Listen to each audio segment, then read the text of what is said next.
Thanks for listening. And before we go, we need to honor a podcast tradition and hear from former Commissioner Bart Giamatti.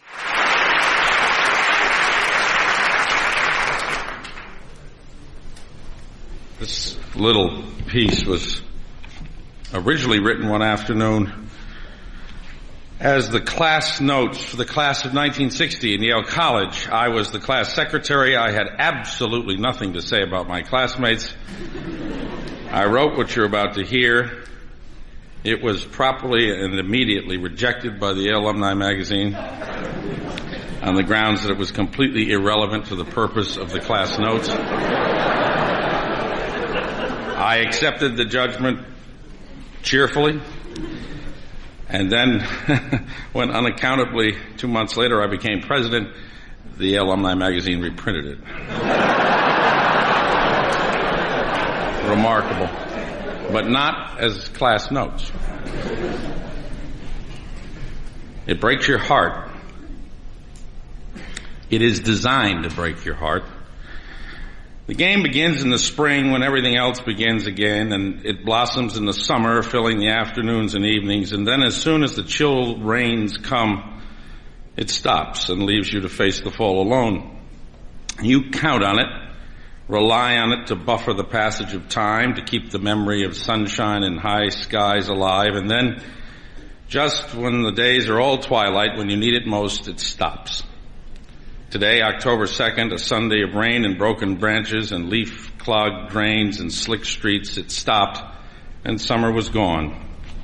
Somehow the summer seemed to slip by faster this time. Maybe it wasn't this summer, but all the summers that in this, my 40th summer, slipped by so fast. There comes a time when every summer will have something of autumn in it.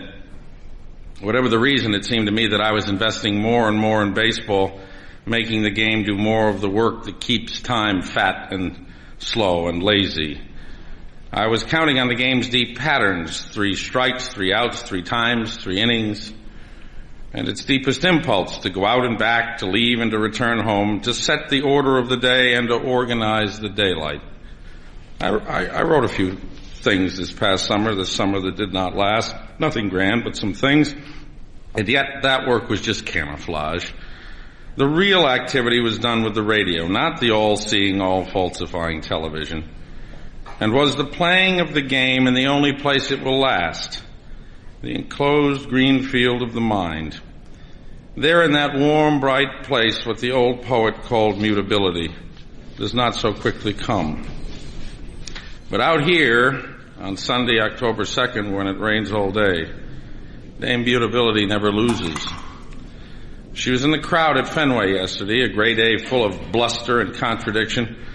When the Red Sox came up in the last of the ninth, trailing Baltimore 8-5, well, the Yankees, rain delayed against Detroit, needing only to win one or have Boston lose one to win it all, sat in New York washing down cold cuts with beer and watching the Boston game. Boston had won 2, the Yankees had lost 2, and suddenly it seemed as if the whole season might go to the last day or beyond, except here was Boston losing 8-5, while New York sat in its family room and put up its feet. Lynn, both ankles hurting now as they had in July, hits a single down the right field line. The crowd stirs.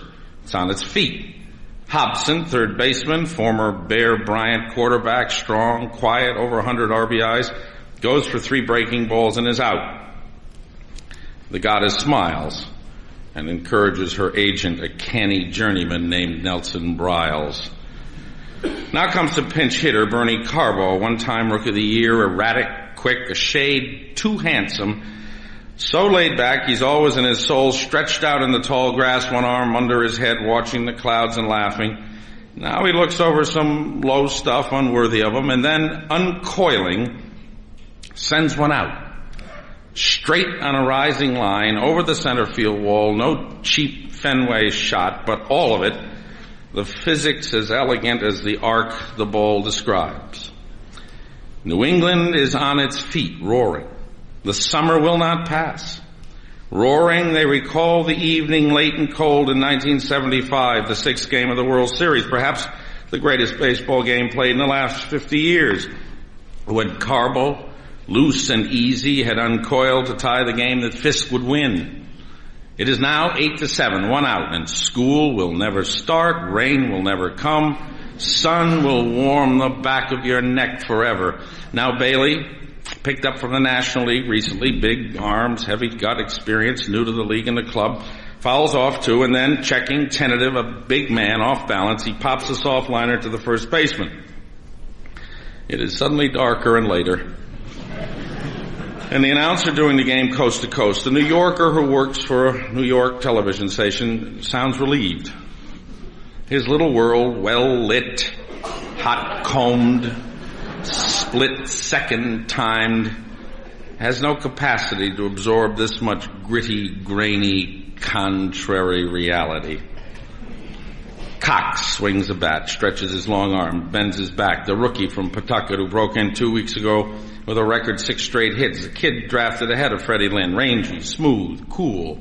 The count runs 2-2, and Cox swings, and the ball beginning toward the mound, and then in a jaunty, wayward dance, skips past Briles, feinting to the right, skimming the last of the grass, finding the dirt, moving now like some small, purposeful marine creature negotiating the green deep, easily avoiding the jagged rock of second base and traveling steady and straight now out into the dark, silent recesses of center field. Well, the aisles are jammed, the place is on its feet, the wrappers, the program, the Coke cups and peanut shells, the detritus of an afternoon, the anxieties, the things that have to be done tomorrow, the regrets about yesterday, the accumulation of a summer, all forgotten, while hope, the anchor, bites and takes hold, where a moment before it had seemed we would be swept out with the tide. Rice is up. Rice, who Aaron had said was the only one he'd seen with the ability to break his records. Rice, the best clutch hitter on the club with the best slugging percentage in the league.